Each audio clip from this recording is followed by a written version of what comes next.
Welcome to this week's edition of Flashback Friday, your opportunity to get some good review by listening to episodes from the past that Jason has handpicked to help you today in the present and propel you into the future.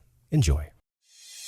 This show is produced by the Hartman Media Company. For more information and links to all our great podcasts, visit hartmanmedia.com. Welcome to Creating Wealth with Jason Hartman. During this program, Jason is going to tell you some really exciting things that you probably haven't thought of before and a new slant on investing. Fresh new approaches to America's best investment that will enable you to create more wealth and happiness than you ever thought possible. Jason is a genuine, self-made multimillionaire who not only talks the talk, but walks the walk. He's been a successful investor for 20 years and currently owns properties in 11 states and 17 cities. This program will help you follow in Jason's footsteps on the road to financial freedom. You really can do it. And now, here's your host, Jason Hartman, with the complete solution for real estate investors.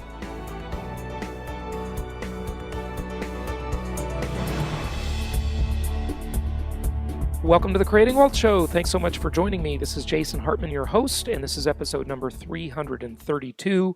Our guest today will be Les Leopold. He's been on the show before, and I think a long time ago he was on one of my other shows, probably the Holistic Survival Show a few years back. But he's got some interesting things to say about things that interest us as an investors, so we'll get to that here in just a bit. But we have 5 things to cover first, and I've got Steve here, our investment counselor, who you've heard on the show many, many times, and we've got a few things to talk about that you'll find not only interesting and valuable, but also a little bit funny too. Steve, welcome. How are you? I'm doing well. 5 things to talk about with you and I means a long intro, probably. You know, we've never been known for being short-winded, have we? No. No. Yeah, so let's jump into it. What's first? Well, I want to hear about this trip to Europe. Are you all sophisticated and European now? You know what? I wouldn't call European that sophisticated, honestly. It's funny how Americans idealize Europe, and I always have too. And I remember my first trip back there. I was born in Europe, but my first trip back as an adult, I went with a friend of mine who was also impressed with Europe, and so some people are so impressed with Europe. And looking at it this time, I mean, I've been back many times, and I love to visit Europe, but as an economist, I am completely unimpressed with Europe. I mean, I just got to say. And you know, of course, every country is different, and every city and every country is different too. But just generally on my impression this time, between Switzerland, Germany, Austria, Croatia, Montenegro, Spain, and Iceland, I remain unimpressed. And I got to tell you something very funny that happened. I didn't mention this as I talked to Brittany on our last episode about my Europe trip. And Steve, you're going to love this one. You ready? Yeah. and the listeners are going to love this too. Now, just so you know, this is purely what she said. I did not go online to research this and verify the information and whether or not these tax rates were true and correct, but it's just what the girl told me. So here it is. When you're in, many countries do this. They have a VAT or a value added tax, and you pay it when you buy a retail item there. And when you leave and take that item out of the country, you can get a refund for part of the tax that you pay. And so I never get to an airport early because I have yet to see, in all of my travels now to 69 countries, and some countries many times, I've been everywhere. I've been a lot of places, not everywhere, but a lot of places. I have yet to see a plane leave early. Right. You know, it's always the game of, they have a saying in Hollywood, if you're an aspiring actor or actress, when you go to do these auditions, the game is hurry up and wait. So you go, and then you got to be there on time, of course, and then you wait 2 or 3 hours to get your turn to say 3 lines to hope that you'll get the part, right? Yeah, that sounds about right. It's a hugely inefficient process. So. But they're not going to go, hey, looks like everybody's here. Let's shut the door and leave. Yeah, you know? no, exactly. So it's the game of hurry up and wait, which is the same game the airline industry plays on us. So this was one of the rare occasions where I actually arrived at the airport early and I had all this extra time. So I thought, you know what? I remember I bought in Iceland, the whole trip was too hot, too warm. But when I got to Iceland, it was such a relief to have cool, crisp weather. And I was actually a little chilly. So I bought a thing to go around my neck. And I don't know what it's called. It's kind of a funny thing. You can put it around your head and around your neck. And, it's a more inventive version of the old concept of a scarf or a muffler, right? Anyway, It was kind of a cool product that they said everybody really liked. And so I bought one of those. And I don't buy much because I like to carry my luggage on. That's the other thing I've learned from all my travels. And you can pack luggage like, circus clowns into a car. I am an expert packer. You are the champion of the... Another lesson I've learned, I pack light and travel light and pack well. So, you can go online and there's all kinds of YouTube videos on how to pack properly. There is a definite art and science to that. But anyway, so I don't buy much, and because I don't want to be checking bags traveling back. So I buy this thing, and I don't know, it's like everything's so overpriced in Europe. It's probably $50 or something like that, and by the time you convert it to dollars. But I was cold, it was worth it. So I bought it. And she gave me this little envelope and this slip and says, when you go to the airport, you can get some of your tax back. And I'm like, are you kidding? I'm not going to bother with this, right? But I had some extra time, and I thought, hey, I'll learn something about how this works. I've never bothered to get my money back on anything I've purchased offshore before. I have talked to you many times about my experience with a gold dealer years ago, and the one major flaw of precious metals investing when it comes to gold and silver, and that is that it does not produce income. But what if you could make gold and silver work for you just like your income property? Well, you can. Our new sponsor is Monetary Metals, and people who own gold as a hedge against inflation like that feature, but the gold just sits there. It's collecting dust, right? But with their leasing program, you can actually earn a yield. So check out our new sponsor, Monetary Metals, and it's monetary-metals.com/Hartman. And you can learn more about this opportunity. Instead of paying to store your metal, you can now get paid to own it, earning passive income paid in more ounces of real physical gold every single month. With Monetary Metals, you can earn up to 4% in their leasing program immediately upon funding your account. Yields are paid monthly in ounces of physical gold or silver, which you can get in addition to any price appreciation from your gold and silver over the holding period. Fund your account with metal you already own or purchase it from them at less than 1% over spot. I liked this product so much, I signed up myself. Gold and silver are a great insurance policy. Again, I never really treated them as an investment. They were just kind of an insurance policy. But now you can earn a return of up to 4% on that insurance policy. So it just got a lot better. Visit monetary-metals.com/Hartman and learn more about this program. And so I go to the counter, and the cutish 20-something girl behind the counter says, how do you want your refund back? We can put it on your credit card or give you cash or whatever. And I'm like, I'll take it on the credit card. I'm not going to spend any more money. And when I said, by the way, how much do I get back? And she says, I think she said, you get 15% back. And I said, oh, really? Wow. Is that the amount of your sales tax here? And she goes, no, sales tax is 25%. And I go, 20? Are you kidding me? Your sales tax is 25%? And she goes, yeah. And I go, well, you must not have income tax then in Iceland, or it must be really low, right? And she goes, no, income tax is 40%. And as my mouth was open and my jaw was dropping to the floor, and the other two girls in the booth there next to her were all kind of jumping in the conversation, I go, so wait a sec. You pay 40% in income tax, and you pay 25% in sales tax.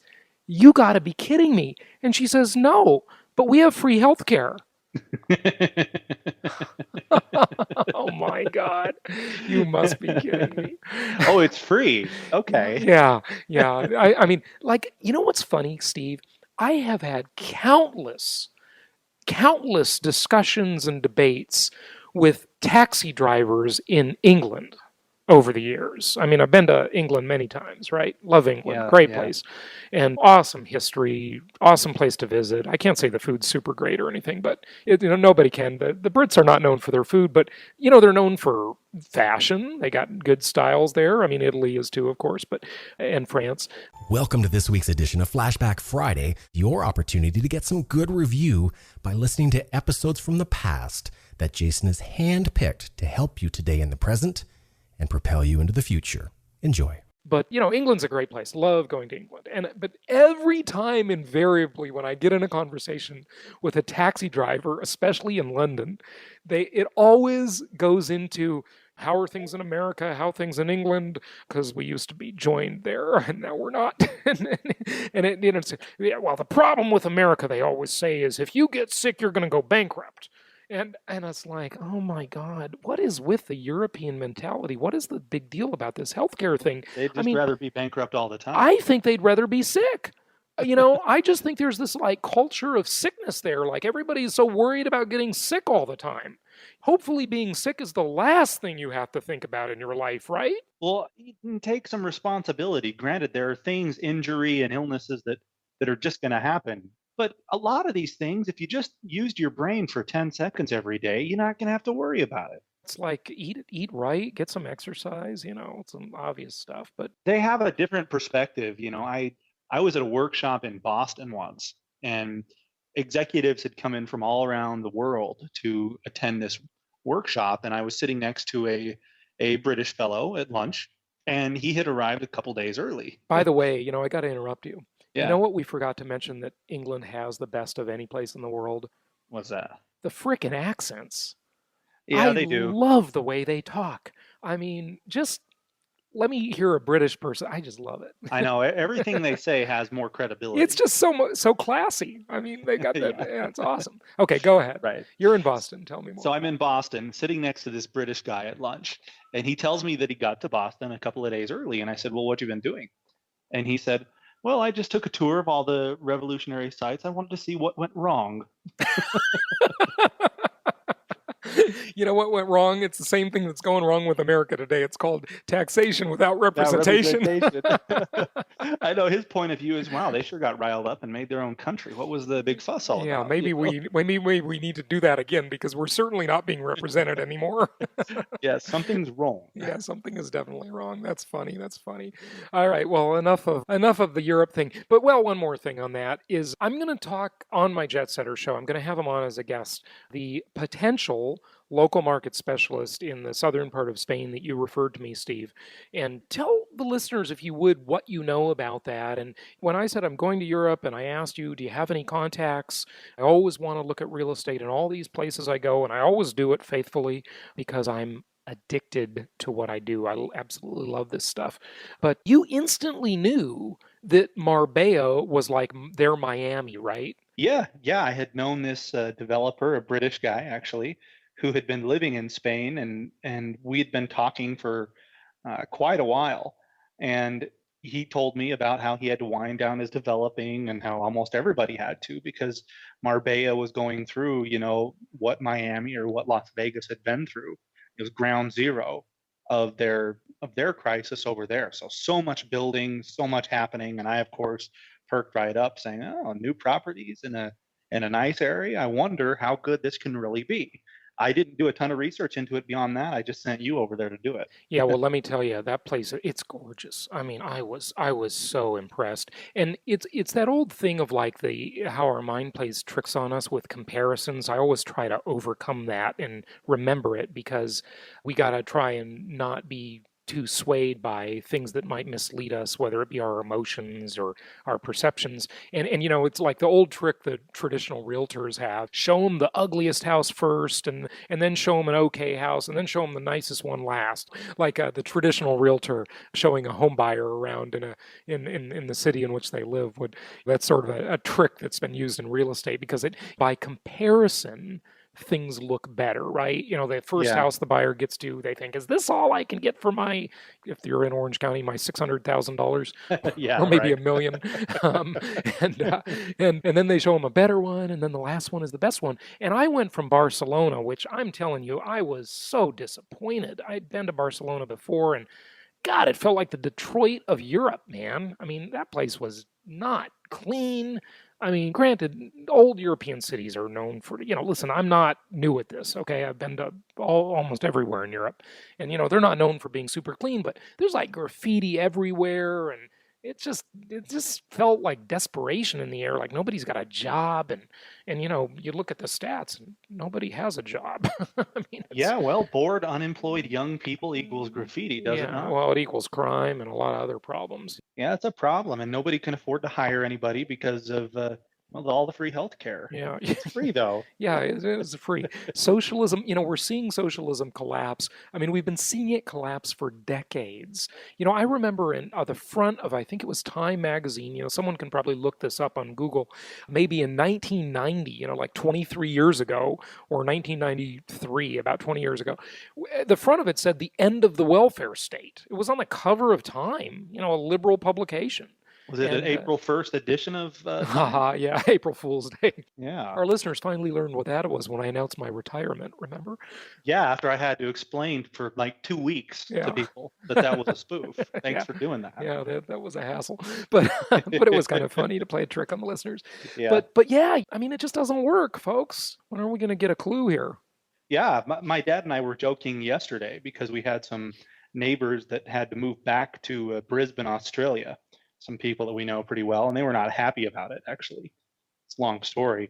But we started joking that in these countries with socialized medicine, they have to have the attrition factor because, you schedule a guy for an emergency appendectomy in 6 months, but half of them will be dead before then. So you could actually get a cancellation by default if you wanted to get your surgery that was scheduled that far out. Listen, it's part of the business plan to have people die waiting in line.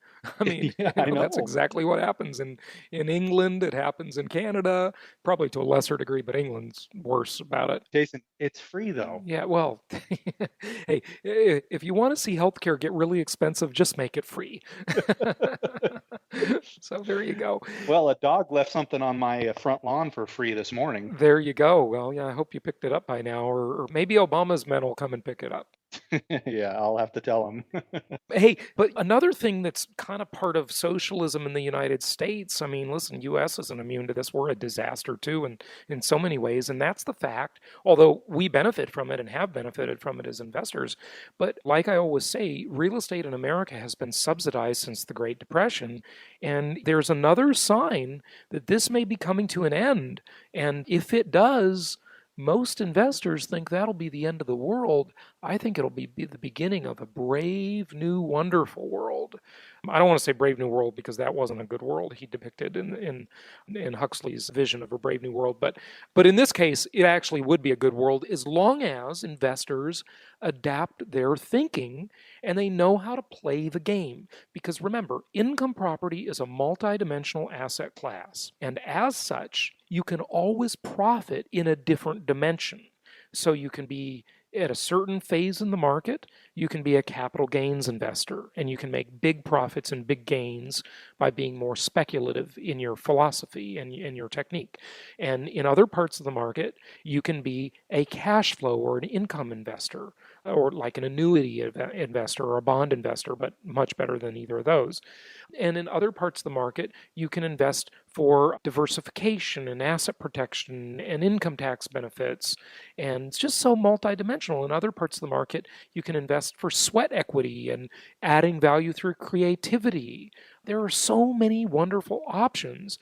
But one thing that we see, if we see some of the real estate socialism end, ultimately, I think it could be a very good thing for those who already own property and have positioned themselves in advance for this, probably I could say with confidence, eventuality, because it's going to happen. It has to happen eventually because the math simply doesn't work. Now, when it's going to happen, I don't know, Steve, but what is your take on Fannie Mae and Freddie Mac? Well, there was a story this week because There's been some noise in Congress and in the Senate about Fannie Mae and Freddie Mac. In fact, I have a quiz for you and the listeners, Jason. Are you ready? You're putting me on the spot again. You're going to do okay with this. You've done this to me before. You really can't make the host look stupid in front of his listeners, but okay, go ahead. And you folks, don't need me to do that. And thank you. I'll get you for that one. Yeah, that's true. But yeah, I hope I get this right, because we're just going to say we're not going to edit this. But go ahead, give me the quiz. Okay, here is a recent quote from this USA Today story, and the person quoting this is referring to Fannie Mae and Freddie Mac. For too long, these companies were allowed to make huge profits buying mortgages, knowing that if their bets went bad, taxpayers would be left holding the bag. It was heads we win, tails you lose, and it was wrong. Who said this? A. Rush Limbaugh. B. George W. Bush. C. Mitch McConnell. Or D. Barack Obama.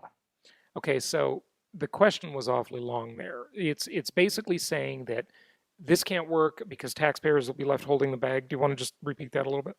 Yeah, basically for too long, these companies are allowed to make huge profits, knowing that if their bets went bad, the taxpayers would be left on the hook. I'm going to say that's Rush Limbaugh. You wouldn't hear that from George W. Bush, although you should hear it from George W. Bush. Yeah, well, a lot of people think you would, but yeah, you probably would not hear it from him.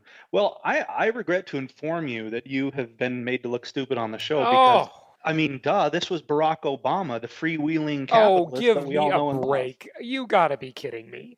I'm not kidding you. Those words came out of Barack Obama's mouth, and it was not on April Fool's. Well, then that just goes to show you what a hypocrite Barack Obama is. Yeah, absolutely. That guy, you know what? I should have known you were setting me up for that one, because that guy, his words almost never match his actions. That's how he's fooled so many people. Oh, I know. Did he put down his copy of Atlas Shrugged and then walked out to the podium and ripped off that quote? Yeah, probably. That's just absurd. I mean, he did not. You should have asked me who would have meant it, not who said it. Okay. hey, I got a question for you. How do you know a politician is lying, Steve? I'm gonna go with his lips are moving. Yeah, well, you got that one right. It's too damn easy. Okay, go ahead. You got another one? Well, that was the quiz, so you failed miserably. Oh God, I don't even get a second chance. No, but it was definitely a setup. There's a bill introduced in the House of Representatives right now to eliminate Fannie Mae and Freddie Mac. The House of Representatives is Republican controlled. I personally don't think very many of them really want to do this. They just want to look tough to their constituents before the midterms. But then the Senate, who it's narrowly Democrat, just barely right now, has introduced a bill that's going to wind them down. It won't eliminate them completely. I'm calling bull on the whole thing. I think they're all trying to look like they're doing something, but I don't remember when government has voluntarily shrunk itself in the last 50 years. And before anybody says, well, Fannie Mae and Freddie Mac are private companies, come on. If you really think that, get on a flight to England, make an appointment for 13 months from now so you can get an MRI and have your head examined. We all know that Fannie Mae and Freddie Mac are quasi-private companies at best. And, it would certainly, if they went away, there would be some ramifications in the housing market. It would probably make rates go up. It would probably make prices go up. Because remember, the housing market has been artificially inflated all this time. And that's what we talk about on the show is there's nothing that you can do as an investor about it being artificially inflated. Only thing you can do is take advantage of it. So you might as well. Well, that's an interesting language you're using. What do you mean by artificially inflated? Let's drill down on that for just a second. I read a book, and I would recommend this to all the readers. And I think you've had Dr. Thomas Sowell on the show. Oh, you? Yeah, he's awesome. Love him. He wrote a book called The Housing Boom and Bust. Yep, and I had him on the show to talk about that exact book. Yeah.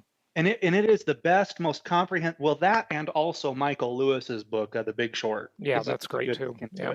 We haven't been able to get Michael Lewis on the show. I think he's too famous. Yeah, he's too good for us, but we're working on it. Maybe we'll scale up the ladder. Hey, come on. We've had 3 presidential candidates on the show. Big candidates, not small ones, like people that could have won. Okay. That's true. Hey, we had Meredith Whitney. She's no slouch either. Yeah, well, we had all kinds of famous people. But anyway, go ahead. Hey, we've got Steve and Jason on the show. That's right. Hey, Michael Lewis, who do you think you are? Get on the show. This is going to be in the transcript, and he's probably got a Google alert set up for his name, and he's going to see that. So, we love your books, Michael. We'd love to have you on the show. Yes, we want to hear more about The Big Short, but okay, yes. Go ahead. So what I mean by it is, and this is how I perceive it, and listeners, feel free to correct me if I'm wrong, but much of the housing crisis, I think, rooted back into the 90s when there was a lot of pressure on banks to make loans to people that, there's no other way to say it, really shouldn't have been getting loans, making homes more affordable, so to speak. Well, that's not what the market would bear.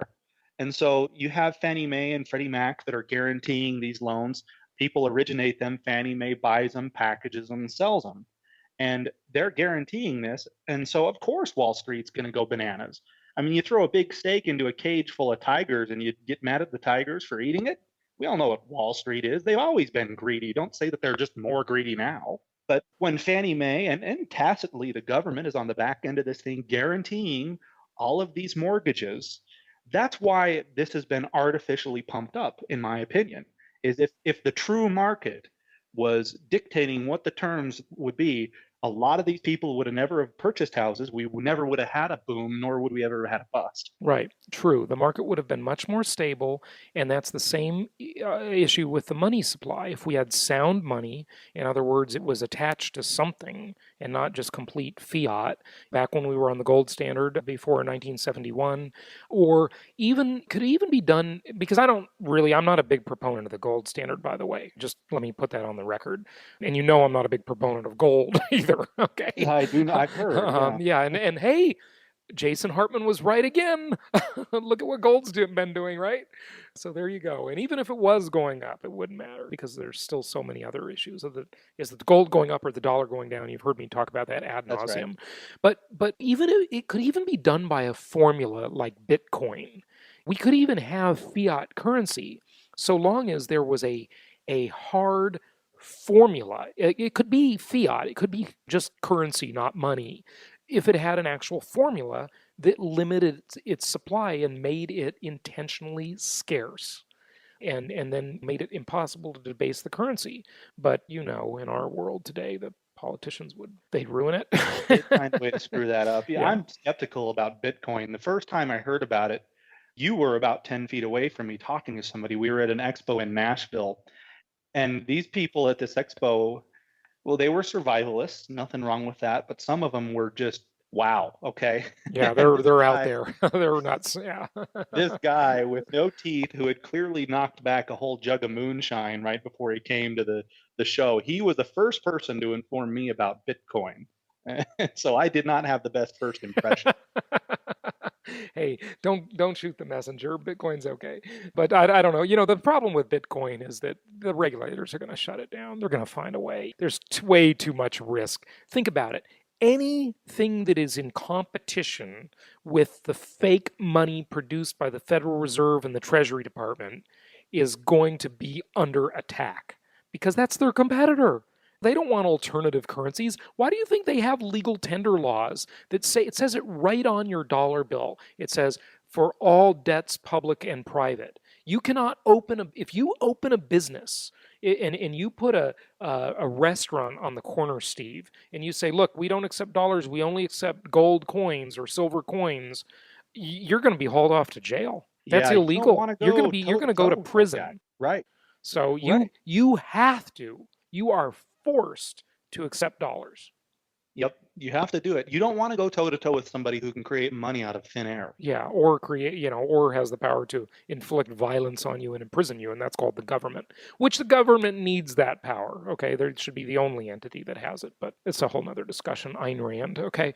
Anyway, so Fannie Mae and Freddie Mac. The reason if Fannie and Freddie are put out to pasture, what is that going to mean to investors? It's going to mean probably lower real estate prices, but probably much higher rents.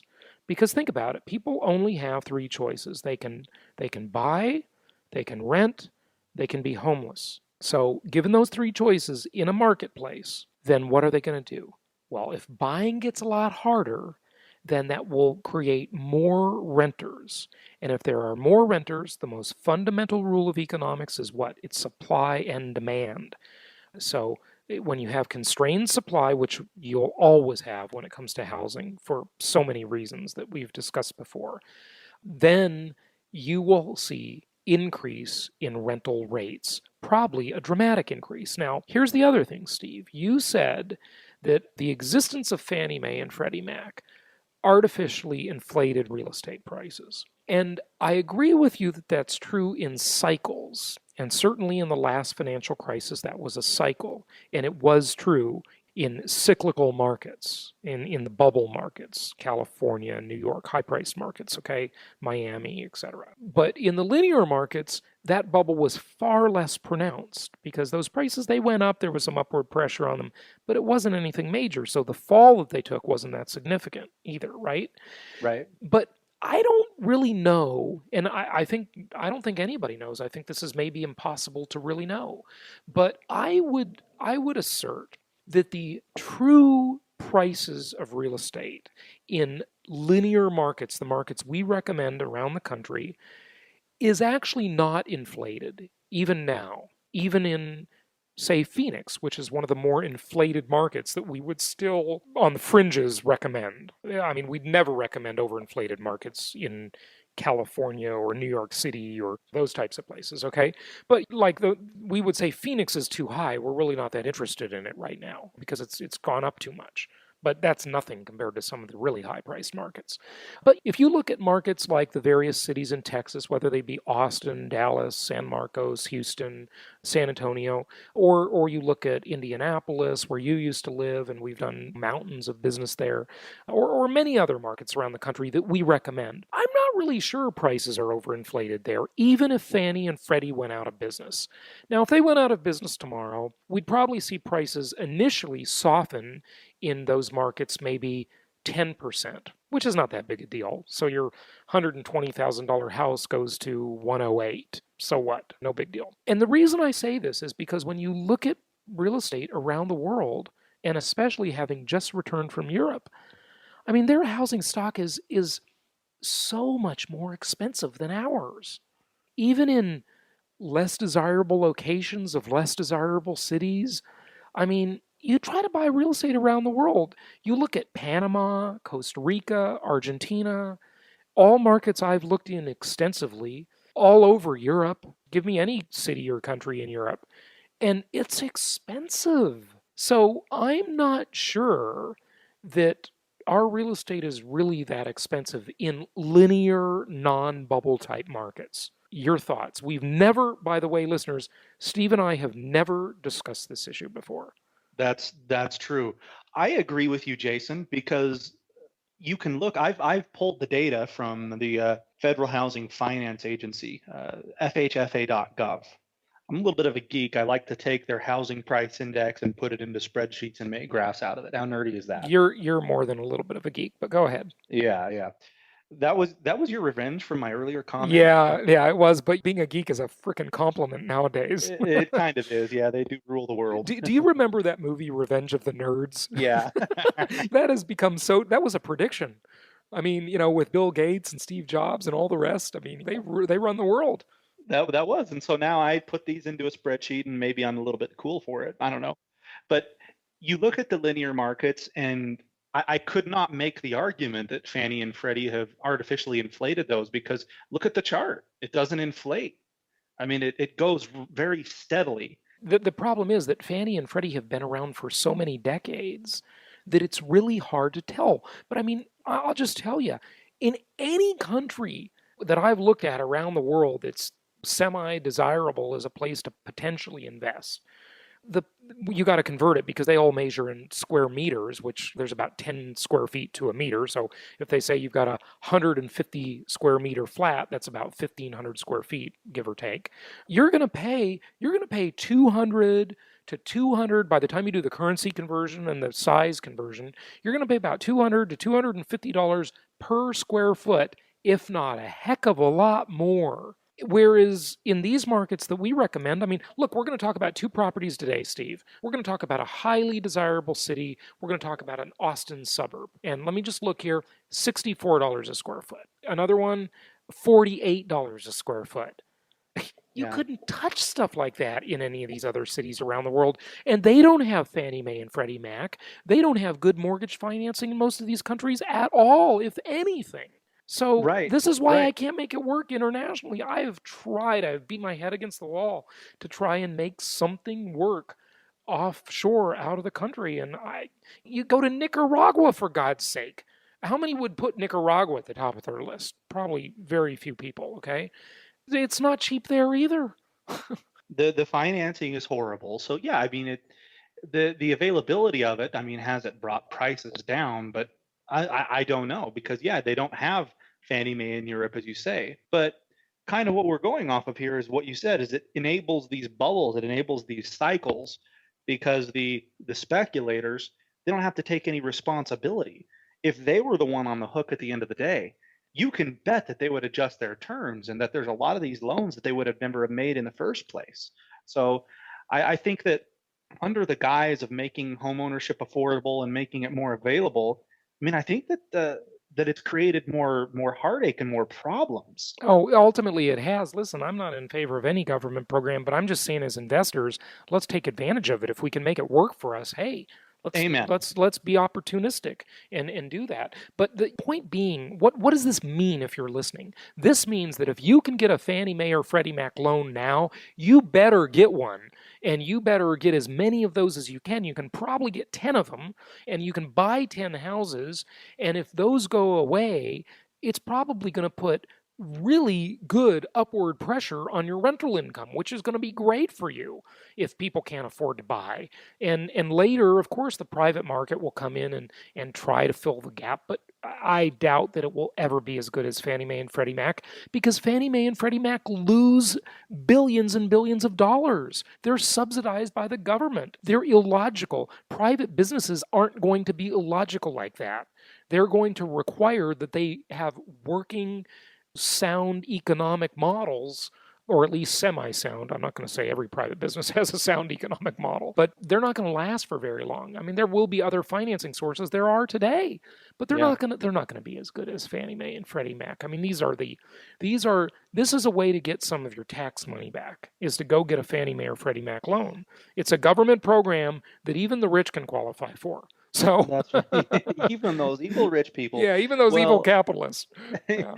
And Fannie and Freddie have actually turned a profit the last couple of years, but that's misleading, because it's all going right back into their payoff. Yeah, exactly. That's a side point, but it's going to pay off their bailout that they got. So I guess they're okay for now. We should take advantage of them as investors. But I need to go on the record here. I think Barack Obama is more likely to shut down the Marine Corps than he is Fannie Mae. Fair enough. You're probably right about that. Okay. Hey, we got to wrap up. Of course, we're going so long here. Let's talk about Russia real quick, because this is hilarious. This one's funny. This is just a funny story. It doesn't have that much to do with real estate, but will Steve, Detroit try this? Yeah. Maybe Detroit can do this, and that'll save Detroit. Yeah, right. Tell us about it. Oh, we got a headline here. To boost economy, Russia frees jailed entrepreneurs. So what they're doing, it's a news article. It says, faced with economic malaise, Russia needs some more entrepreneurs, and it knows just where to find them: in prison.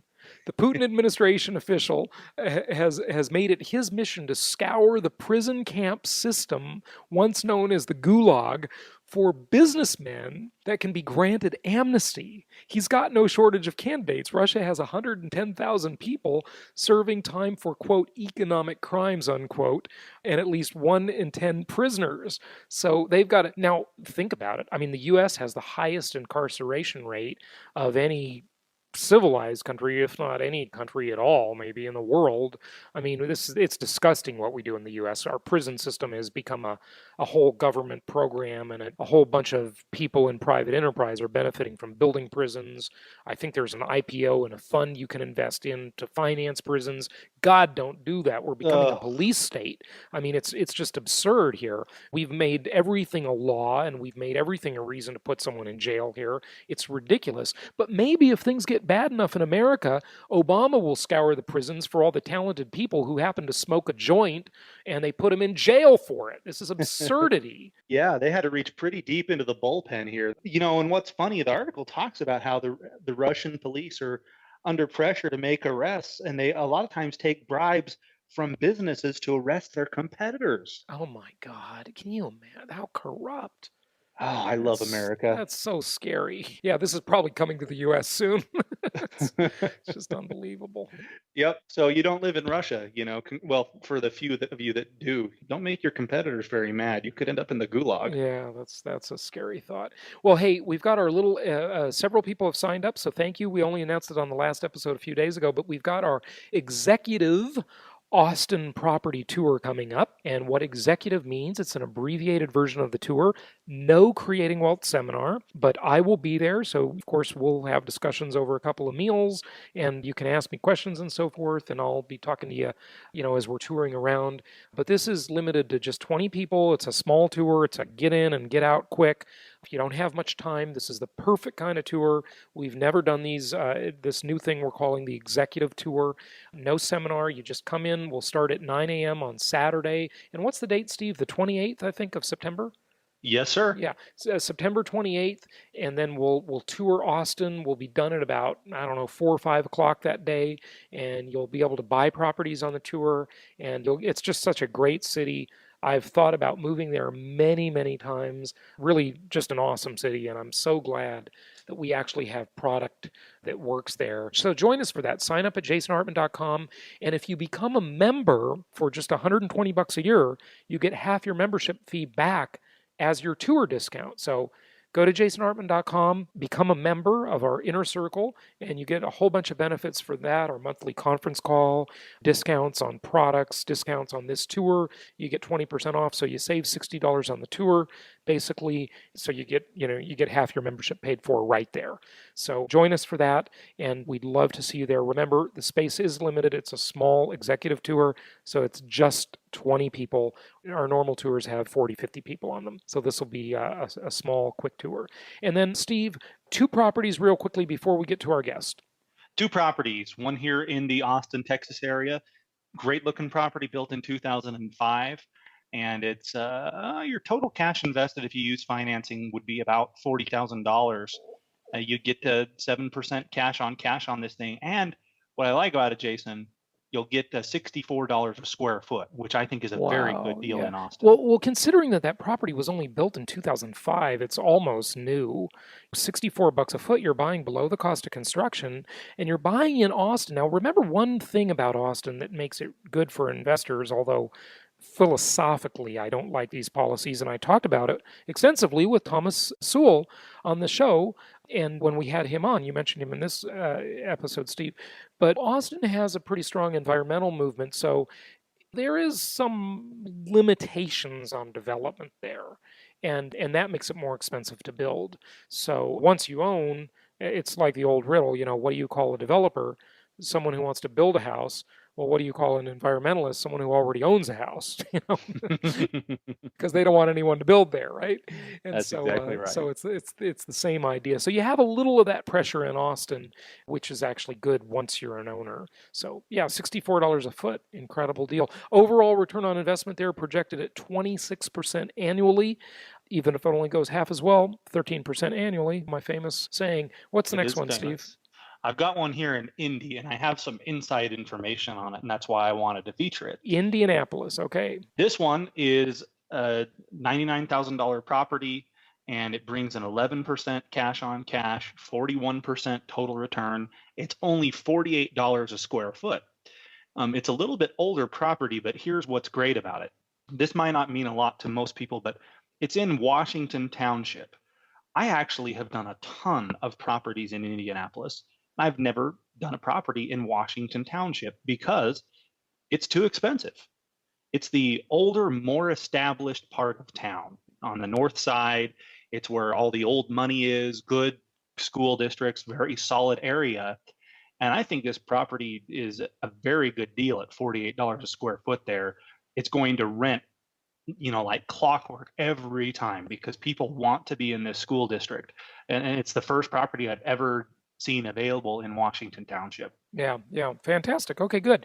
Did you give all the stats on that? I don't think so. So I your don't think projected, so. let's look at the projection. So $223 a month cash flow projection. That's almost $2,700 per year, and your cash on cash return at 11% annually, and your overall return on investment projected at 41% annually.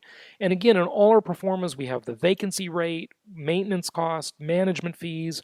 It's all in there, okay? And you can see these at jasonhartman.com.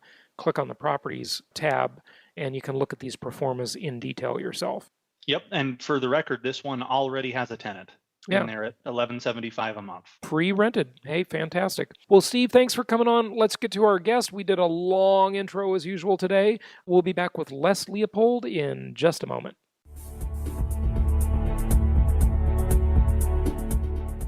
It's my pleasure to welcome Les Leopold back to the show. I had him on a couple of years ago, and he is out with a new book, and I got to tell you, I love the title.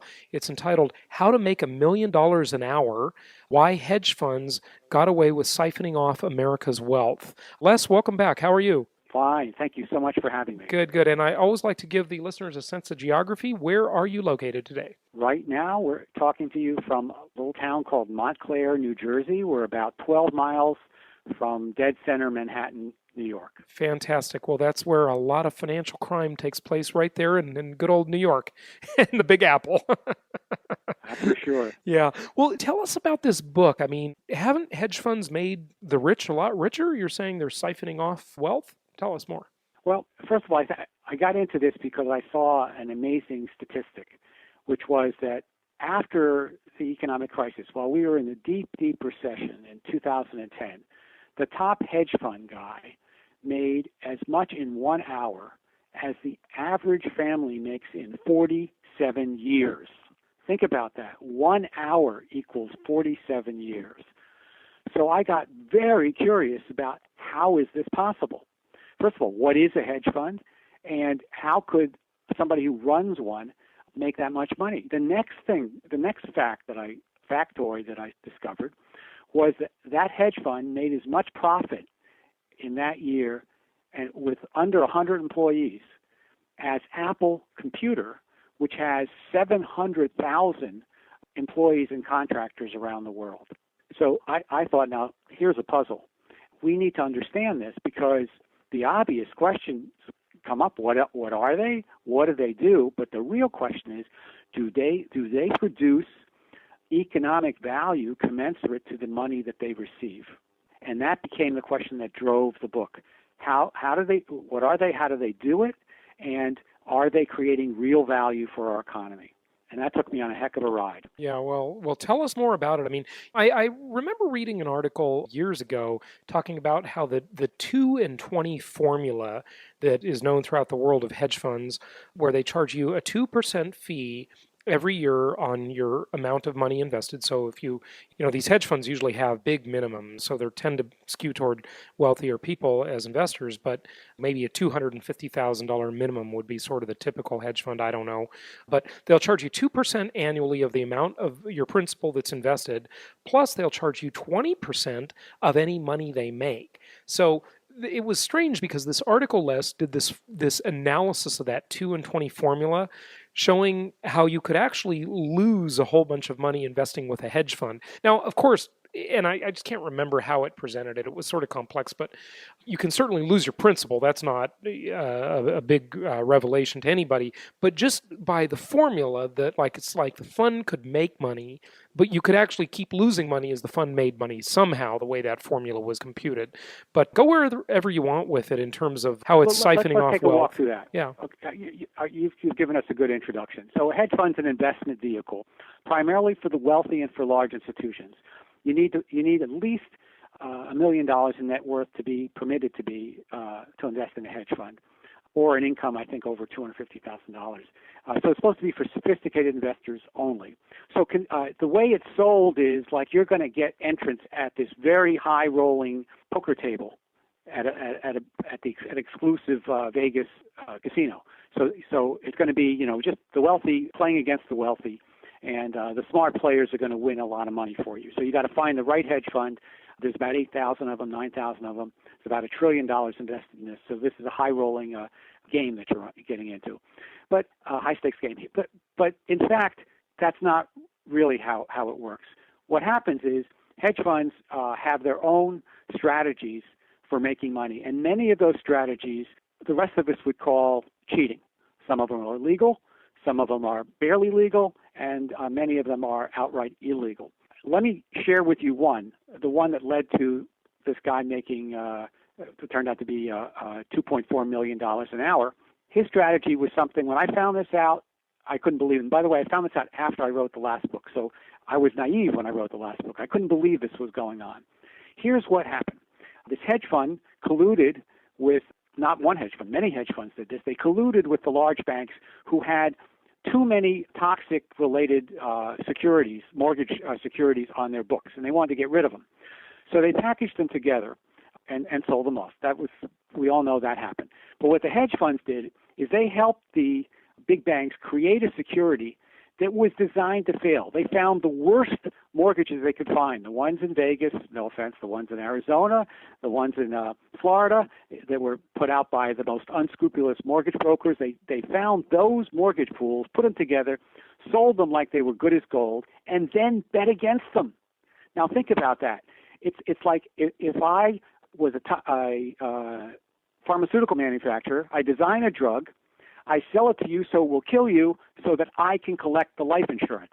That's precisely what they did, and that was there's one particular version of this called the Abacus deal between Goldman Sachs and this one hedge fund that the government, there was actually a joint committee, Democrats and Republicans agreed on these findings. They analyzed that one in particular, and they found that $1 billion changed hands. These three large institutions lost $1 billion, and the hedge fund guy won $1 billion by designing a security so that it would fail. Now, the SEC came in and fined Goldman Sachs $550 million for not disclosing what was going on here. Guess what they fined the hedge fund? How much? Zero. How convenient. Because it was not the hedge fund guy's responsibility to sell the security. So that's how they made $1 billion. Now, where did that money ultimately come from? It ultimately came from those institutions, and from them it came from the people who invested in those institutions. But most importantly, it came from all of us because it was one of the reasons that the housing bubble inflated and then burst. They used this to pump a lot of to keep pumping a lot of toxic mortgages into the system. And once it started bursting, this accelerated the crash. So this was an incredibly harmful activity. So not only did it not create any value, but it created negative value. So that's just one of about 6 or 7 eye-popping strategies that I came up with in putting this book together, and I'd be glad to give you some more. Yeah, Les, I mean, a hedge fund, there's so many misnomers about that phrase. What is a hedge fund exactly? But maybe just tell people what it is, what it was originally meant to be, what it's become, Sure. And also, how do you start one? Can anybody start a hedge fund? Good question.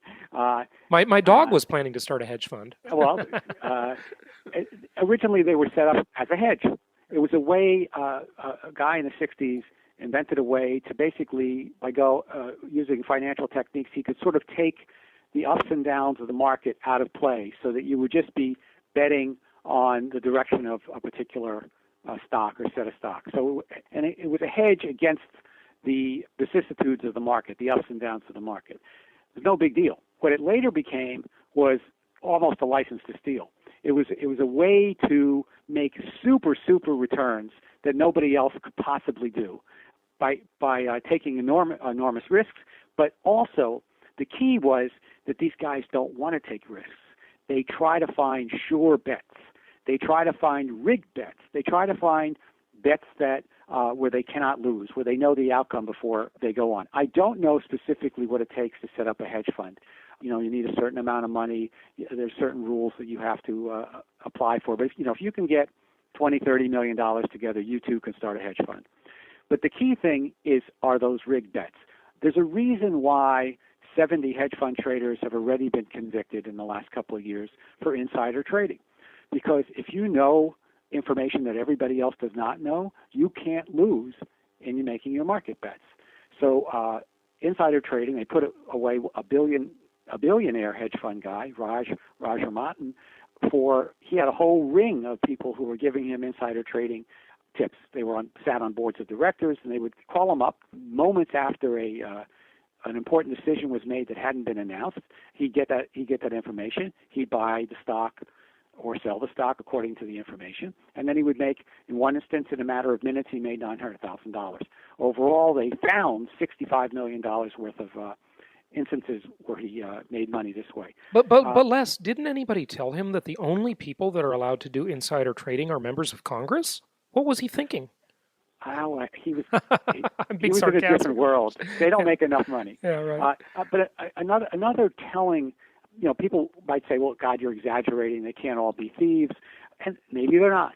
But one very credible source I find is Jim Cramer from Mad Money on CNBC. Sure, yeah. He ran a hedge fund for 10 years. And he bragged about violating SEC regulations and talked about how stupid the SEC was. You've probably seen that video. It's unbelievable. Well, I wrote a whole chapter on him based on his earlier book and that video. He made, on average, for 10 years, 23% return every year. And how did he do that? And he used a variety of techniques that were clearly illegal, and he admitted that they were illegal in terms of the way he was manipulating markets. But the one that got me the most was, at the time he was running his hedge fund, he also was a commentator on CNBC. They loved him because here was a guy who was from Wall Street coming to talk to him. And what he did was he planted false leads with his colleagues, who then would report it as news, and that would make his bet have his horse win. So in other words, he would rig the news to help his bets. He would literally manipulate his colleagues, the people sitting right next to him on some of these shows, by afterwards telling them, I think such and such is going to happen. You can use me as deep background, but don't use my name. Blah blah blah blah blah. They would try to check it out, and they would report it. That's called rumor mongering, totally illegal, obviously unethical. It's amazing that he admitted. He even mentioned the names of the people that he manipulated. But most importantly, that interview that you saw on the web, which by the way you can't see anymore. You can find the transcript, but they took it off the web, off of YouTube. He says, if you're not willing to do these things, maybe you shouldn't be in the game. Unbelievable. In other words, he's saying, I did it. Everybody does it. That's what he's telling us. Everybody does this, otherwise you couldn't possibly survive in this game. So they developed their niche that would allow them to bet on a race by knowing who's going to win before they make their bet. One way or another, that's what they are about. Now, I'm not saying every hedge fund does that, but it's remarkable how many are under investigation for doing some version of this. Like some of it's legal. Like high frequency trading is legal, but there's about $120 billion wrapped up in this game. They make from $5 to $20 billion a year, and this is mind-boggling.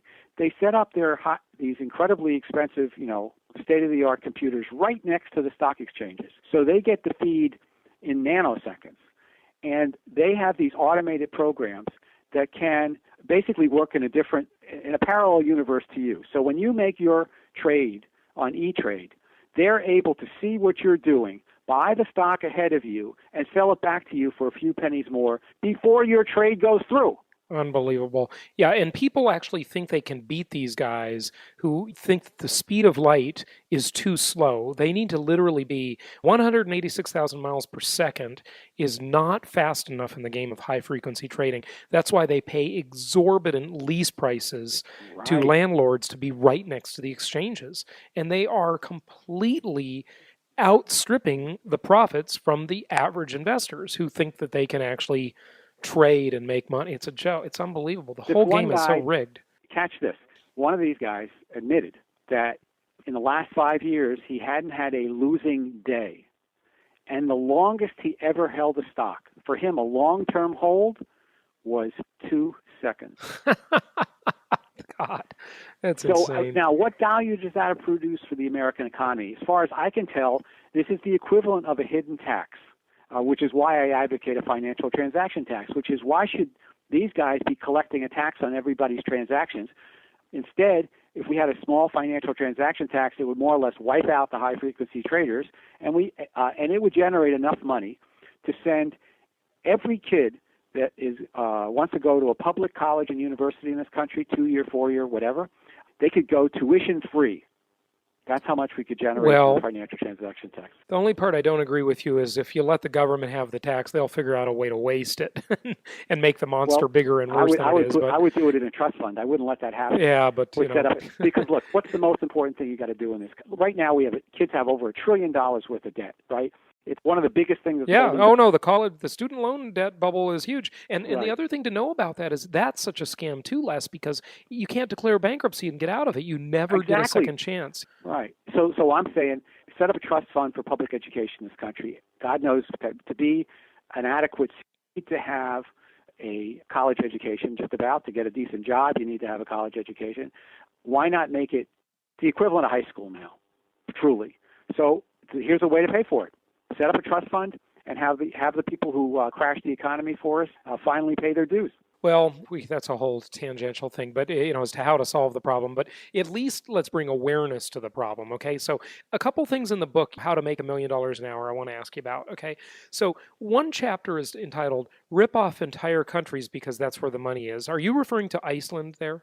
No, actually, that was the one I was referring to was the first big hedge fund play. First $1 billion play was George Soros's raid on the Bank of England. Oh, yes, good point. Yes, Soros's ill-gotten gains, just like the Kennedy family's origination. I've had Jim Rogers, his former business partner, on the show a couple of times.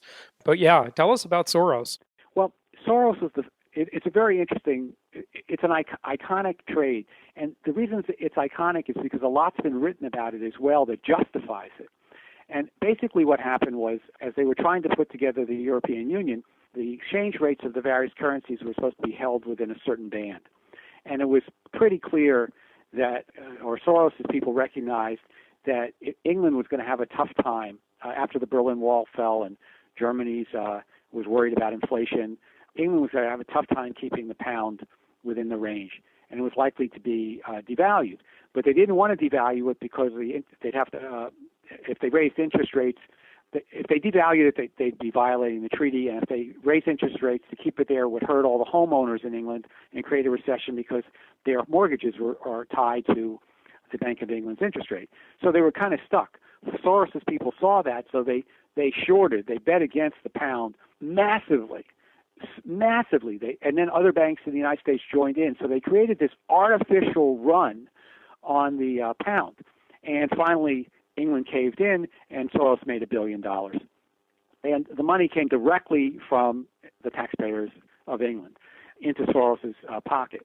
Now, the irony, of course, is that Soros says that he'd be glad to stop his currency speculation once there was a European Union, because as a refugee from the Holocaust, he understood that it was good to get the countries, especially France and Germany and England, tied closely together economically so they'd never go to war again against each other. And that was a wonderful sentiment. The irony, of course, is that the same thing is happening now, but instead of going after currencies, now they're going after the debts of various countries, and they have and banks. So they have the equivalent of the same kind of thing. They can gang up on a bank. They then put out some false rumors. They were doing this to various banks, and then as people start taking the money out of the bank, the value of the bank declines, and they make a bundle. They did the same thing with Greek bonds and other entities. So wherever you see trouble in Europe, you can be sure there's piles of hedge funds trying to make it worse. And Soros was the person who taught everybody, look, you don't have to just bet. You can bet so big that you actually determine the outcome. That was the Soros's secret, and they're still doing it. Amazing stuff, what happens at the highest levels of finance. I think you alluded to this earlier, but step 9, as you talk about in the book, is about betting on the race after you already know who wins. Can you elaborate on that a little bit? Well, yeah, I think in a sense that's almost generic for what happens. It's wrong to view hedge funds and Wall Street in general as casinos. We like to use that term. That's not. You don't risk billions of dollars like like you're betting in a casino. You want the bet rigged. So the whole series of things that we've been talking about are yet another version of that. So the outcome when you do high frequency trading because you're working so quickly you can actually see it before it happens. The outcome when you're designing a security that's designed to fail and you're betting against it. The outcome when you're placing rumors, false rumors to your colleagues at CNBC. The outcome when you have insider trading. Each one of these is the antithesis of gambling. When you corner a market a la Soros, the outcome before you do it. So that's the key to successful hedge fund strategies. I used to think it was just that they had great models predicting the future of how the stocks and bonds would move. No, it's trying to figure out the end of the horse race who's going to win the horse race before it ends, and knowing that for a certainty. Otherwise, why are you going to risk billions of dollars? You just wouldn't. Well, see, I think that it is a casino for all the traditional investors, the regular but the rest of investors. It is yeah, right. But for the big wigs, it is a rigged game. It's funny that people defend Wall Street as though it's this capitalist tool that's this great thing that is a free market and these big players should be defended because you're attacking business. No, you're not attacking business. You're attacking fascism. These businesses are so embedded in the system that they control outcomes. It's not like it's a free market capitalist system, as people may think. It's just not that way anymore. It may have been that way at one time, but it's not that way anymore. Okay. How do they claim that limits on speculation will kill jobs? That's another way that they mind-boggler. Yeah, that's another way they create this like fascist system that they get the government on their side to do their schemes, right? Not just on their side. They got a tax break. They have their own special tax break called carried interest. That 20% you talked about that they get of the profits. The 2 and 20. The 2 and 20. The 2 is taxed at the regular marginal tax rate. So that's 39% now for these guys in their income bracket. The 20 is taxed as capital gains, 20%. So they're paying half as much. Most of their profits that they get, the lion's share, 90% of the money that they're earning. This is the money they're earning, right, from their supposed investment strategies. This is their fee.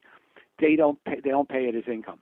And so that's a special tax privilege. So the people who support that tax privilege claim that if you took that tax privilege away, it would cost American jobs. And that is the most ridiculous argument I ever heard anybody make. But they make it with a straight face. And guess what? Both Democrats and Republicans have made that claim. Even liberal Democrats have made that claim. And that's because they are scared to death. Or they can't think out. They don't want to mess with the hedge funds. There's too much money there. And in fact, there's another issue that I think is, you touched upon something before that I think is absolutely essential, which is we have an oligopoly of finance now, and I don't think you can have free market capitalism and a financial oligopoly at the same time. And so the people who really care about free market capitalism, they should be up in arms about what's going on Wall Street right now. That's one point I think that you were getting me to think about by your last comment. Oh, no question about it. Yeah. The other one is the problem is we equate wealth with economic value without even asking. So if somebody's rich, they must be smart. They must be producing something valuable in the market, or they wouldn't have gotten rich in the first place. And it becomes a tautology. So these hedge fund guys are looked up to like they're geniuses. That they're just really super smart investors. All this negative stuff I'm talking about, people pay no attention to that in the highest circles. So because they have a lot of money, they are considered. It's a prima facie kind of case, right, for being so high valued. Right. Now. And Les, by the way, I want to just mention something on that. I think that is generally true in the world of real things. The problem is this is a world of smoke and mirrors. There's no real value necessarily being created. I mean, there may be occasionally, maybe a fund funds an investment, and the investment does good for the world, like farmland that provides food or something like that. I mean, that certainly happens, but by and large, a lot of these they're just making money by moving things around and manipulating them, and it's a game of smoke and mirrors. This is like what I call this the smoke and mirrors economy versus the real economy. The real economy deals in real goods and services. These aren't goods and services most of the time. A way to make it a clear-cut comparison is we've forgotten what a bank really is, or what an investment vehicle really is. And you just described it. It's supposed to take our savings, and then they're supposed to transform savings into investment. A community bank will take in people's deposits and then loan it out to businesses in the form of mortgages or in the form of investments in businesses. And that's what perpetuates economic development, and we need it. Bank of North Dakota does that, a public bank, and does it well. When banking and investment became a hedge fund inside a bank is called the proprietary trading desk, and outside it's called a hedge fund. But basically it becomes a vehicle to extract profits from everybody else. They don't care about what it's invested in anymore. They care in terms of doing real investment in the economy. It's money that they're not investing in the real economy. It's money that they're putting in and out of markets to gain advantage and to basically siphon off the general capital of the economy as a whole. And this is something that we virtually put a stop to during the Great Depression, and it basically didn't happen all the way from the 1930s up to about 1980. What are the real changes? I mean, you're probably going to say Glass-Steagall was one of them, but please outline how it changed back in a bad way, in a negative way. Yes. Okay. What happened was virtually every form of deregulation set in. So one of them you mentioned was the allowing. It used to be that investment banking and this what we'll call gambling, although it's not really gambling, but that kind of speculative stuff was in one kind of bank. And our insured deposits were in another kind of bank. So that meant that if they lost their money and they went under, it wouldn't affect the taxpayer. Well, that changed. We got rid of Glass-Steagall, and they basically could commingle the institutions. And of course, we saw how well that worked out. That was just one of many. These fancy instruments, like the ones that were designed to fail, these mortgage pooled securities, are called derivatives, and I try to take people through that very carefully in the book, how that works. But they were deregulated. So what happened was that they could bet on anything. Look, for example, in housing, you cannot take out a insurance policy on your neighbor's house. They figured out 800 years ago that if you did so, you're going to burn it down. Was likely, right. Yeah, it was likely to burn down. Right. It's a conflict of interest. Yeah, obviously. Right. You may not prove who did it or how it happened. Well, we allow that to happen all over finance now, to the tune of hundreds of trillions of dollars of bets are taking place, and it's not regulated. So if something goes wrong, it goes wrong really big time, and that was a major contributor to the financial crash. Simple things like credit card interest rates were deregulated. The savings and loan industry was deregulated until that obviously totally imploded and wiped out saving institutions as we know it. The idea of letting banks get bigger and bigger, we threw out antitrust regulations on banks. Right now, the top 5 banks have 60% of all the banking in the country. Well, yeah, but what really is the antitrust rule? I mean, if Bank of America tried to buy, not that they'd be suitable, but, or say Citibank, tried to buy B of A and Wells and Chase, right? That would be something I would consider a monopoly, but I mean, you do have choice. We're not at an antitrust point yet, are we? I mean, I agree that the banks are too big and they're too big to fail. We're so far really? No. Okay, we're so far beyond it. Oh my God. Because look, there are so few banks that they literally can rig all the basic interest rates. So the LIBOR scandal. Yeah, right. I remember that. Right. There's 15 big banks that set that rate. So they got together and colluded because there's only 15 banks. International banks. It's easy to do it. I think there's 19 systemically important financial institutions now in the United States. Their mortgage rates, as low as they are, they're higher than they should be. They're getting money at zero from the federal government, and they're loaning it out at a rate that if it was a truly competitive marketplace, if there were many, many institutions doing it, one could argue they would be lower. It's just harder to cheat when you have more institutions competing for the business. Size matters. And the argument always was, well, maybe they're big in this country, but that's what you need internationally in order to compete with other banks. You need giant banks to go along with giant corporations. And I think there are definitely oligopoly problems, but I think there's a bigger problem.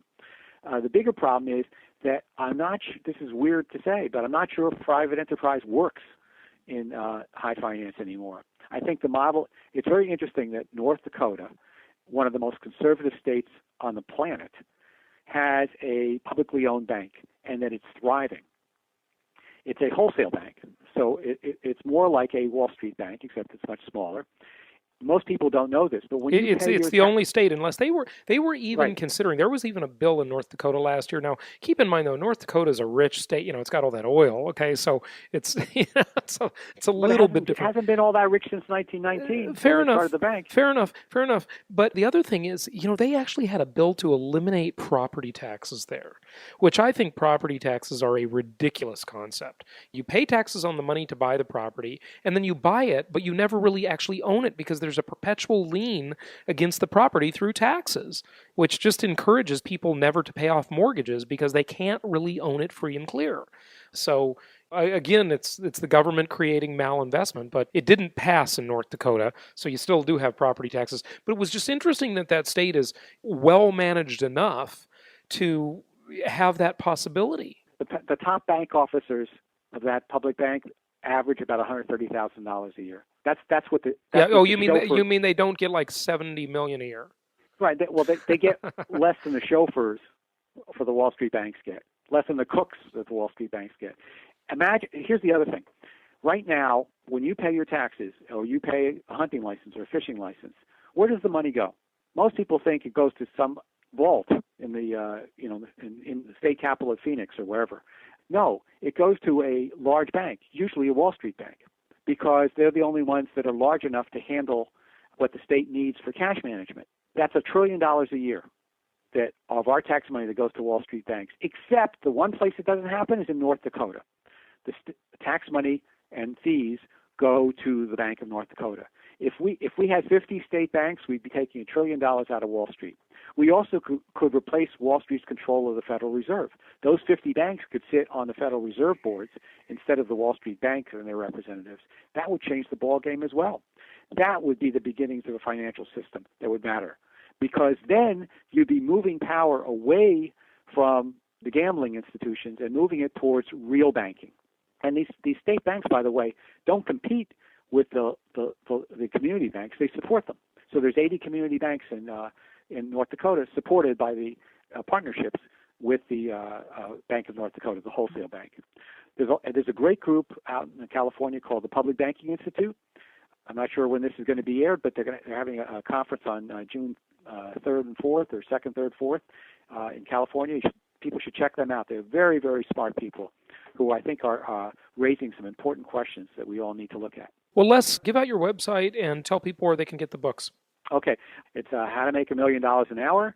People can get it. They should be able to get it at any bookstore. They can get it from Powell's on the internet, or from Barnes & Noble, or from Amazon. And by the way, on Amazon, 4.5 stars. 4.5 stars and okay. Good reviews. Doing okay. Doing well. I thank everybody for that. And right now, my website at my company is under construction, but you can find me if you go to Alternet. If you go Les Leopold Alternet, or if you go Les Leopold Huffington Post, you'll see a list of a lot of my articles that I've been writing in the last couple of years. Well, hey, Les, just wrap it all up with a quick closing thought, if you would. My closing thought is this. We have to understand this stuff. We can't leave it to experts. If we want to be citizens in this country, we're going to have to understand something about high finance. We have to know how hedge funds work. And I'm encouraging everybody, not necessarily through me, but go out there and get yourself an education on this, because it really matters. Good stuff. It certainly does. Les Leopold, thanks for joining us today. Thank you so much for having me. Are you interested in a property outside of our network? Do you need a second opinion? No problem. Let Jason's experts evaluate the deal. Our deal evaluator is only $50. For more information, go to jasonhartman.com now. This show is produced by the Hartman Media Company, all rights reserved. For distribution or publication rights and media interviews, please visit www.hartmanmedia.com or email media@hartmanmedia.com. Nothing on this show should be considered specific personal or professional advice.